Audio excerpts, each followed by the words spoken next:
Un fait assez drôle sur moi, c'est que j'ai pas de canapé. En fait, j'ai longtemps eu un canapé, je me suis longtemps mis dedans. Et avec mes problèmes de cervicale, c'était inconfortable d'être dans le canapé, du coup je m'y mettais plus. Du coup, j'ai décidé de le vendre. Donc ça, c'était il y a 6 mois, 1 an, je sais plus. Du coup, ça fait, ouais, je dirais bien 1 an que j'ai pas de canapé. Ça me manquait pas du tout. Parce qu'en fait, je suis toujours en activité, j'ai aucun moment où je me pose, et quand je me pose, c'est le soir et je me mets direct dans le lit. Là, ça y est, ça me manque. Du coup, avec Monsieur Polchka, on a dit que on laisse passer les fêtes et début d'année prochaine, on ira acheter un canapé. Mais le problème, c'est qu'on veut un canapé... On verra. Parce que, bref, pourquoi je vous dis ça? Parce que je me suis dit, dans cette vidéo, j'aimerais bien vous parler de chill dans un canapé, mais j'ai pas de canapé. Hello YouTube, j'espère que vous allez bien. Vous savez que c'est vous qui m'inspirez mes vidéos YouTube. C'est vous qui me donnez les thématiques des sujets qu'on va aborder. Et je remarque qu'il y a énormément de personnes qui veulent se lancer dans la moto et qui osent pas et qui se posent des questions qui ont beaucoup trop d'appréhension. Et je vais essayer de démanteler ça un petit peu dans cette vidéo. Et je vais t'expliquer ce qu'on oublie souvent de dire à quelqu'un qui veut débuter la moto. Je vais faire un peu le topo de ce que tu dois savoir si tu veux commencer à faire de la moto. Les grandes généralités, ça va être t'as pas peur, ça coûte cher, tu vas tomber. Donc déjà, cette vidéo, elle va être interactive. Il va falloir me répondre dans les commentaires pour qu'on puisse ensuite en faire une autre vidéo. Plus axée du coup sur vos questions concrètes après tout ce que je vous ai dit là. Déjà, moi, il y a quelque chose que je comprends pas, c'est pourquoi tu te lances pas. T'as peur? Peur de quoi? T'as peur d'échouer ton plateau? T'as peur d'échouer ton permis? T'as peur qu'on te rentre dedans? Alors, spoil alerte, tu te fais pas rentrer dedans toutes les 2 minutes quand t'es à moto.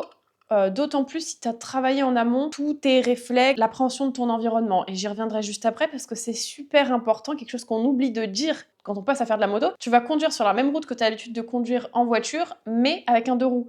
Et ça change tout, vraiment ça change tout. Ta conduite, elle est pas la même. Alors déjà, il y a différents usages de la moto. Il y a la moto sur route que moi je pratique. T'as la moto sur piste, que je pratique un peu d'ailleurs, mais pas assez à mon goût. T'as le cross, t'as le trail, t'as le off-road, t'as le FMX, enfin bref, t'as plein d'usages de la moto. Aujourd'hui, on va parler de l'usage le plus commun, on va dire, c'est l'usage sur route. À mon sens, si tu veux passer le permis moto, il faut que tu sois conscient que ton niveau d'attention, il va pas être le même quand t'es en voiture ou quand t'es à moto. Quand t'es à moto, tu dois être à 100%. Je pense pas dire faux si je m'avance sur le fait que 80% des accidents dont tu es responsable sont à cause de ton manque de concentration ou de ta fatigue ou d'un manque de réflexe qui a fait que t'as foncé dans un platane ou t'as glissé sur une plaque d'égout. Effectivement, quand tu fais de la moto, il faut être vraiment attentif à tout. Il faut avoir un rayon 360 au niveau de ta vision.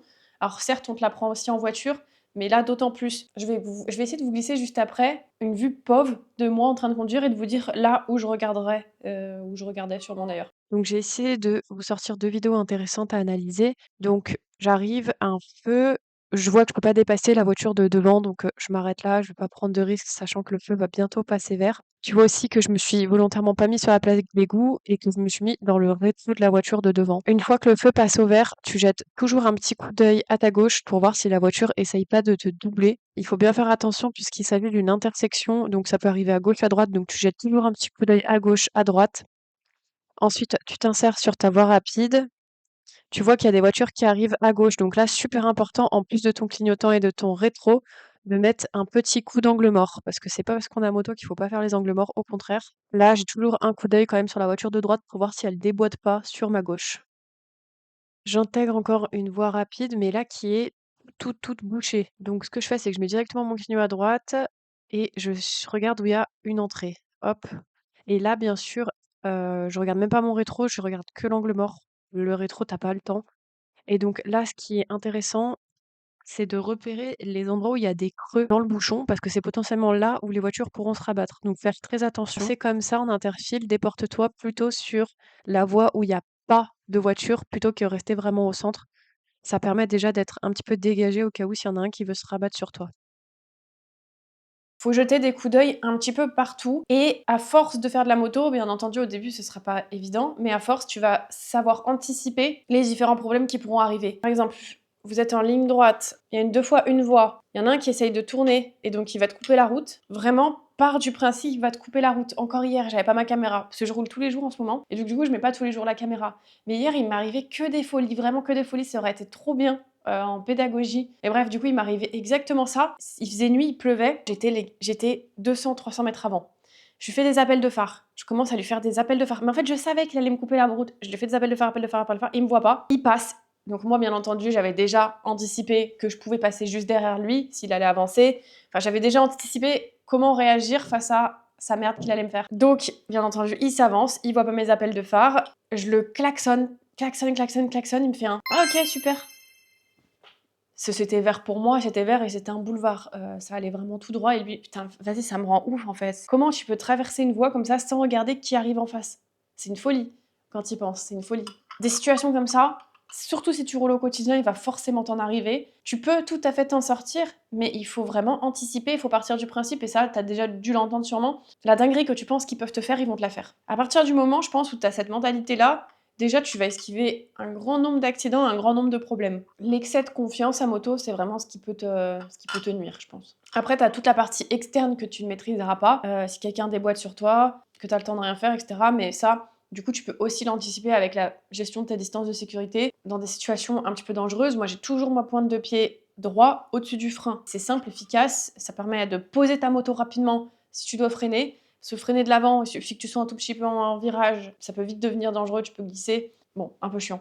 Bref, tous ces arguments-là, ils sont pas pour te faire peur, mais pour te montrer un petit peu la réalité, te dire que tu peux tout à fait vivre avec cette réalité, mais il faut en être conscient.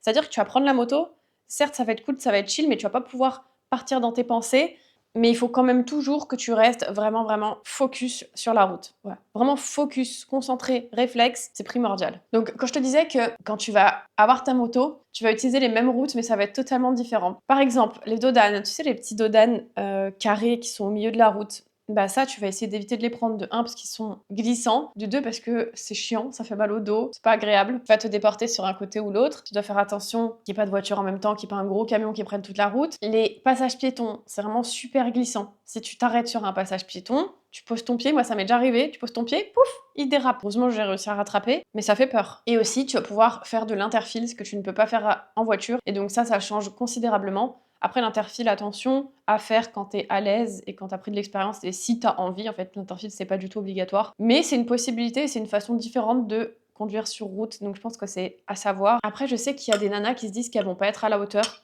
qu'elles vont passer leur permis moto et qu'elles pourront pas faire de piste, qu'elles pourront pas faire de l'interfile, qu'elles pourront pas rouler à 200 km/h. Mais spoil alerte, la moto, c'est pas que ça. Tu peux juste prendre ta moto et faire en fait ce que tu as envie. Donc faut pas se mettre la pression en se disant j'y arriverai pas ou j'ai pas envie de faire ça. Déjà en tant que débutant, t'arrives pas à grand chose et c'est normal. Et ensuite, faut pas se mettre la pression et les personnes qui ont 10 ans de moto et qui font pas d'interfile parce qu'ils sont pas à l'aise, bah c'est ok, enfin chacun fait ce qu'il veut. En fait, c'est trop difficile pour moi de réussir à argumenter là-dessus parce que ça paraît tellement évident. T'as une voiture, t'as pas envie de faire du 200 km/h et de faire des drifts, ça paraît logique. Mais quand c'est une moto, on va te dire ah t'es pas un vrai motard. Il y a aussi beaucoup de personnes, et je parle beaucoup des filles parce que mine de rien, au niveau de ma communauté, les filles ça représente 50%. Donc je pense que c'est très rare les femmes à moto, 50% d'hommes, 50% de femmes. Mais du coup c'est vrai que j'essaye de parler un petit peu aux deux. Il y en a qui m'envoient des messages en me disant je sais pas si c'est fait pour moi, je sais pas si je vais aimer, j'ai envie de tenter, ça m'a toujours inspirée et j'ai jamais osé me lancer.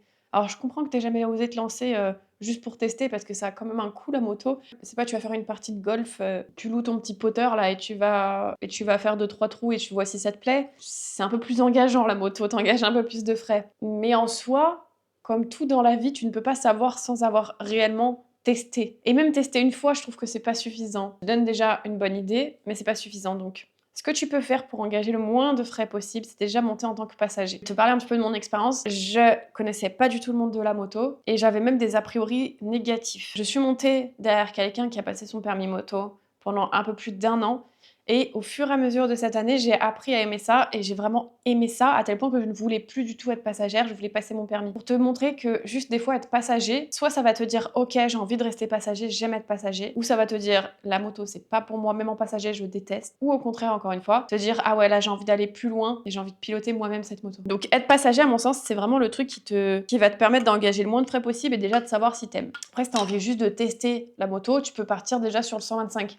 La petite formation 125, si tu as déjà ton permis voiture, elle doit coûter 300 € et elle dure une journée, donc c'est beaucoup moins engageant. Alors après, attention, tu n'as pas du tout les connaissances du permis moto à proprement parler avec toutes les heures de plateau que tu bouffes, mais ça te permet de conduire un 2 roues de façon légale et donc ça peut être pas mal pour tester. Après, si t'as pas les moyens non plus de t'acheter une moto à 2, 3, 4 000 € 125, après avoir passé ta formation, tu peux tout à fait, je pense, en louer une 50, 80 €. J'ai peut-être pas la notion des prix des 125 en location en France, Ça doit dépendre aussi de la région. Mais du coup, tu vois bien que même à 80 € sur une journée, déjà, ça te permet quand même voilà, de passer une journée à moto et c'est cool, sans que ce soit trop engageant sur le modèle de la moto et si vraiment t'aimes ça. Je peux te raconter l'expérience de ma meilleure amie. Son chéri est motard, sa meilleure amie est motarde, son papa est motard, sa mère est passagère. Et en fait, du coup, elle s'est dit, mais purée, j'aimerais bien passer mon permis moto aussi, mais je ne sais pas si c'est fait pour moi, je sais pas si je vais aimer, je sais pas si je vais être vraiment à l'aise sur une moto. Elle, sa principale peur, c'était la vitesse. Donc elle s'est dit,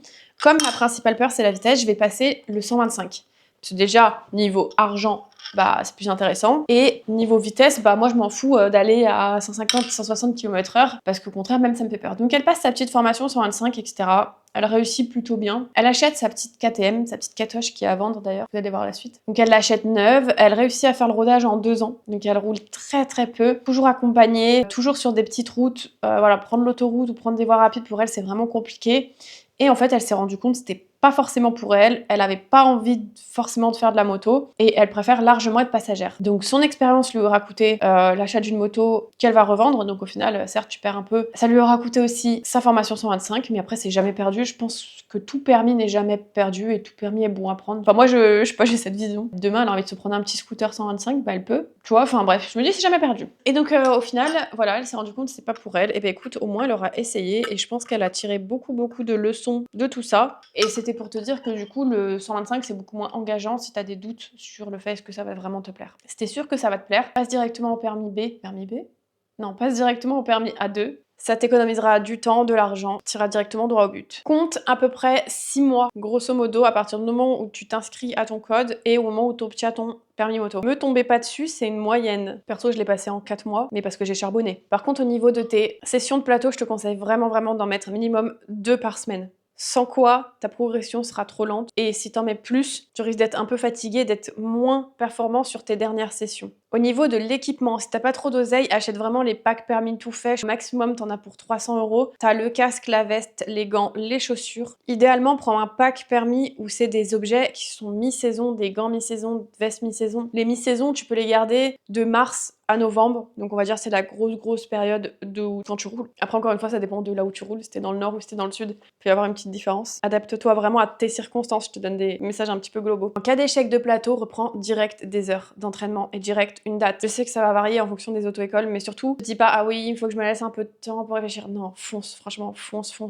Reprends direct. Faut que tu saches que le plateau moto ça fait peur, mais en fait c'est tellement facile de se louper. Même des personnes qui ont 10 ans de permis, aujourd'hui si elles repassent leur plateau, elles peuvent échouer. Ça veut rien dire. C'est vraiment toi et ta chance en fait. T'as le droit à 2 ou 3 erreurs sur un parcours qui est ultra méga technique. J'ai presque envie de dire que c'est normal d'échouer et que c'est vraiment exceptionnel de l'avoir du premier coup. Alors par contre, c'est là où on va me tomber dessus, mais je pense que si t'échoues 6, 7, 8 fois ton plateau, il y a des choses à retravailler. Ça veut pas dire que t'es pas fait pour la moto, ça veut dire que tu dois travailler des choses. Je sais pas si tu construis un meuble et que ça fait 6 fois que tu le construis, qu'à chaque fois il se pète la gueule, bah faut que tu revoies peut-être tes matériaux, ta façon de faire, tu retravailles un peu plus en profondeur tout ça, et au bout d'un moment, quand tu auras fait un travail global, tu vas réussir à monter ton meuble. En fait, ce que je veux dire, c'est que c'est pas ta personne, c'est pas toi qui es nul, et c'est juste que tu dois sûrement retravailler quelque chose. Et à mon sens, c'est pas normal par contre de louper 6, 7, 8 fois son plateau. Voilà, c'est qu'il y a un problème de fond. Ton moniteur n'est pas un moniteur capable. C'est pas un homme ou une femme capable de déceler ce problème-là. Ou alors il profite de toi pour avoir de l'oseille, ça c'est encore pire. Ce qui peut être top, si t'as quelqu'un qui est un motard expérimenté dans ton cercle, qui vienne voir une séance d'entraînement, ça se trouve il saura voir des choses que ton moniteur ne sait même pas voir. Parce qu'il y a des moniteurs, bref, je peux en parler. Mais en gros, c'est ok de louper 1 fois, 2 fois son plateau, et ça fait pas de toi une mauvaise personne, et ça fait pas de toi quelqu'un de nul, et ça fait pas de toi quelqu'un qui doit arrêter la moto, ou pour qui c'est pas fait. Et même d'ailleurs, si tu le loupes 7-8 fois, hein, c'est pas que c'est pas fait pour toi, c'est juste qu'il y a un point bloquant, un truc que t'arrives pas. Ensuite, acheter une moto avant le permis, est-ce que c'est une bonne idée? Alors moi, j'avais déjà la moto, parce que je l'ai récupérée... Je déteste parler de ma vie privée. Moi, j'avais déjà la moto avant, point barre. Les points positifs d'avoir la moto avant, c'est cool. 2, je suis allée m'entraîner sur des plateaux ouverts à Lyon. Tu peux aller t'entraîner à Gerland. Enfin, à l'époque, maintenant, ils sont en train de faire des travaux. Je crois pas que c'est possible. À l'époque, j'avais même pas acheté des plots. J'avais mis des shakers. c'est les shakers que tu bois pour boire la protéine. Et je faisais mon plateau, comme ça, je traçais mon plateau et je m'entraînais avec la moto. Je m'entraînais les dimanches, je m'entraînais.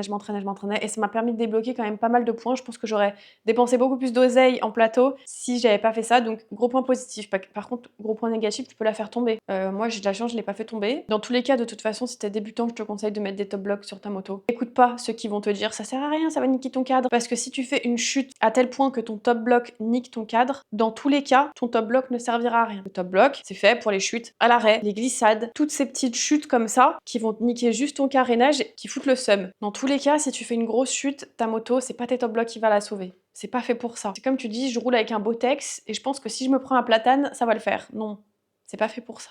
Ça protège d'autres choses, mais pas d'un platane. Les top blocks, c'est pareil, ça protège des choses, mais pas d'un platane non plus d'ailleurs. Je m'écarte du sujet, je sais plus ce que je veux dire. Donc avoir sa moto avant, tu peux pas l'assurer aussi. Faut qu'elle soit assurée au nom de quelqu'un d'autre ou qu'elle soit pas assurée, c'est pas ouf. Moi, je te conseille plutôt de commencer ton permis avec une bonne enveloppe. J'avais fait une vidéo au sujet du montant minimum, à mon sens, qu'il fallait pour commencer son permis moto. On a tout décortiqué, je te conseille vraiment d'aller la voir, je la mettrai en fin de vidéo. Et je te conseille vraiment du coup d'avoir cette fameuse enveloppe. Bon après c'est l'enveloppe pour passer son permis moto, c'est pas l'enveloppe pour acheter sa moto. Ouais, à mon sens du coup, moi qui ai eu une moto avant, je conseillerais quand même plutôt d'acheter la moto après. Je vois pas l'utilité de l'acheter avant, parce qu'en plus tu sais pas combien d'heures de plateau tu vas devoir payer, combien d'heures de route. Imagine t'achètes ta moto et t'as plus assez d'oseille pour finir ton permis parce que t'as tout mis dans ta moto, c'est pas ouf. Mieux vaut avoir son permis moto, acheter sa moto 3-4 mois plus tard, c'est ok, c'est pas grave. Tu peux en louer une journée, 2 journées, 3 journées en attendant. Je vais essayer de regarder un petit peu des questions que vous m'avez posées. Quel type de moto je conseille pour les débutants? Je sais pas trop en fait, c'est vraiment le type de moto que t'aimes. Je fais partie de la team qui pense pas qu'il y a un type de moto qui est mieux qu'un autre. Il y a le type de moto que t'as envie d'avoir, c'est tout. Qu'après, je te conseille quand même une moto plutôt légère et maniable pour commencer. Prends pas un gros bœuf super lourd et trop haut pour toi. Pour commencer, c'est quand même bien une moto voilà, plutôt légère, maniable, on va dire en dessous de 190 kg. Hauteur, ça dépend de combien tu mesures, donc à toi de voir. Mais plutôt ouais, une moto légère, maniable, je dirais. Après, le type roadster, café racer, trail sportive, peu importe. En tout cas, te mets vraiment pas la pression. Si t'as envie de passer ton permis moto, passe-le. Passe-le dans les meilleures conditions possibles, c'est-à-dire avec l'argent nécessaire, avec la bonne dynamique de pensée, en te disant pas je suis nulle, mais plutôt je vais le faire, je vais y arriver. Tu vas caler, tu vas pas avoir des bonnes trajectoires, tu vas peut-être tomber, tu vas faire tomber ta moto, mais c'est ok. Dans la vie, dites-moi juste qui est parfait, qui n'a jamais cassé un verre, qui n'a jamais trébuché, qui n'a jamais fait des bêtises. Pourquoi dans la vie quotidienne tu ferais des bêtises, t'en ferais pas à moto? Faut juste apprendre de chaque erreur que tu vas faire pour essayer de les faire de moins en moins. Et écoute surtout pas l'avis des gens. Ne te compare pas aux personnes qui sont au plateau. Tu te dis, oh lui il fait déjà tout ça et moi je fais que ça. Parce que ça c'était vraiment mon cas pour le coup. Je suis restée bloquée à faire des 8 pendant plusieurs séances, pendant que les gens étaient en train de faire leur parcours complet au plateau moto. Et ça me mettait un coup. Mais je sais pas pourquoi, heureusement, si une fois j'ai pleuré. Heureusement, j'ai quand même toujours réussi à évoluer et c'est aussi grâce à mon professeur, je pense. On te parle souvent aussi de liberté quand t'es à moto et comme je te disais en début de vidéo, attention à cette liberté, il faut quand même que tu sois focus, t'as le cerveau qui est plein, tu dois penser à passer ta vitesse en même temps que ta main, en même temps que ton pied, ton frein avant, ton frein arrière, ton accélérateur, les personnes qui sont autour, à l'avant et à l'arrière. La météo, gérer les distances, bref, t'as beaucoup de choses à penser, surtout quand t'es débutant. Donc attention à cette notion de liberté que tu souhaites tout de suite avoir. Je pense pas que ce soit la bonne façon de penser. Et après avoir obtenu ton permis moto, si t'es toujours pas à l'aise, t'as aussi tout un tas de choses que tu peux faire. Par exemple, sur un parking, tu peux t'entraîner à faire des manipulations que t'as du mal à faire ou qu'on t'a pas forcément appris au permis moto. Par exemple, le démarrage en côte, manœuvrer ta moto, par exemple, réussir à reculer en étant dessus avec les pieds pour s'insérer par exemple dans une place de stationnement. Essaye de faire des balades avec des groupes, mais pas trop des gros groupes. Tu pourras sûrement beaucoup apprendre d'eux, tu les laisses passer devant et tu essayes de suivre leur trajectoire, sauf si c'est des fous du guidon, mais dans ce cas-là, je te conseille pas de rouler avec eux, au contraire, ça risque d'être plus négatif pour toi. Écoute, je pense que j'ai fait un petit peu le tour de tout ce que je voulais te dire dans cette vidéo. C'est des conseils un petit peu brouillons, mais ça me tenait à cœur de te rassurer sur le fait que si tu veux passer ton permis moto, tu peux le faire. Si t'as tout ça en tête, il n'y a pas de raison que ça se passe mal. Et surtout, ne te compare pas à ce que tu vois sur TikTok, sur Instagram. Encore une fois, c'est pas la réalité. Niveau équipement, si t'es pas aussi stylé que les photos Instagram, c'est tout à fait normal. Moi-même, quand je roule au quotidien, je ressemble plutôt à ça et pas à ça. C'est normal, c'est ok. Tu les vois rouler, faire des rodéos urbains ou prendre des grandes vitesses. Tu peux me voir aussi faire de l'interfile et être super à l'aise. Tu peux voir des personnes qui vont rouler dans le désert. des road trips en Europe pendant des dizaines de jours. C'est pas que ça, la moto. Ça, c'est ce qu'on montre parce que c'est joli, que ça fait parler, que c'est instagrammable, mais comme tu le sais, Instagram, c'est pas la réalité. Les vidéos, c'est pas la réalité, pour la plupart en tout cas, ou alors c'est que 30 secondes d'une journée, donc tu peux pas vraiment te fier à ça. Et c'est comme pour tout. Sur le Instagram beauté, on te montre que ce qu'on a envie de te montrer. Le Instagram livre, et bah tu vois que les nanas, elles lisent 3 bouquins par semaine. Sur le Instagram voiture, tu vois que c'est tous des pilotes, qu'ils ont tous des voitures de fou. Sur l'Instagram moto, c'est pareil. Inspire-toi, regarde s'il y a des choses qui te plaisent et si ça te fait plaisir, mais surtout, faut pas se comparer vraiment à ce que tu vois. On met tous nos meilleurs rushs, même si j'essaye quand même de démystifier ça et d'être le plus naturel possible, en tout cas moi dans mes vidéos. Et j'essaye d'être un peu la motarde du peuple. J'aime bien ce nom parce qu'il y a des motards qui préfèrent collaborer avec des grandes marques qui les prennent pour des pigeons, juste pour leur image, tandis que là où moi, je préfère vous montrer des vraies astuces, des vrais bons plans à porter tous, accessibles, financièrement parlant, et accessibles tout court. Et je sais pas si un jour je changerai parce que finalement, je pense que c'est ça qui me définit. J'ai toujours été celle qui cherche les bons plans, les astuces. Et je pense pas, pour mon cas en tout cas, que ce soit question de moyens, c'est question vraiment de philosophie de vie. Des motos, je pourrais m'en racheter 10 là si j'ai envie. J'aurais pu, au lieu d'une Tuono, acheter une moto plus chère, plus grosse. Je sais que la Tuono, je l'ai trouvée chère. Je l'ai payée 7000 balles, je crois. Après, j'ai eu des petites collabs dessus, donc ça c'est cool. Et je vais pas cracher dessus, et personne cracherait dessus. Tu vois, je préfère avoir des petites collabs sincères avec qui ça se passe bien et on renouvelle régulièrement, il y a vraiment un lien de confiance, plutôt que faire une collab avec une grande marque qui me chie dessus. Ouais, parce que j'ai failli faire des collabs avec des grandes marques et dites-vous que j'ai annulé. Parce que ça correspondait pas. Parce que ça me plaisait pas. Sur ce, j'ai plusieurs choses à te dire en cette fin de vidéo. Pour le 24 décembre, je vais faire gagner un panier garni Noël moto avec plein de choses dedans. Donc pour ça, il faut me suivre sur Instagram et sur TikTok. Je ferai une sorte de jeu concours. Puis dans tous les cas, il faut que tu me suives sur les deux réseaux si tu as envie d'avoir des conseils, des astuces, suivre le quotidien d'une motarde et d'une Amélie aussi, parce que j'essaye de vous montrer que la vie ne tourne pas que autour de la moto et que je fais aussi d'autres choses, mais c'est difficile pour moi. Je vais y arriver un jour. Troisième chose, n'hésite pas à aller sur le site polsky.fr, c'est ma petite boutique de cadres personnalisés. Je te montre un petit peu tout ce que je fais. C'est une bonne idée de cadeau pour Noël si tu sais pas quoi offrir à un motard. Au niveau du budget, ça va entre 15 et 30 €. Et puis t'as le petit code PolskaRide qui te fait économiser 10%. Ça j'ai dit, ça j'ai dit, ça j'ai dit. Là je te mets des vidéos qui sont intéressantes si tu veux passer ton permis moto. Et puis je te fais des gros bisous. Oh purée, mais j'ai parlé 39 minutes. Ça va être cut pour vous.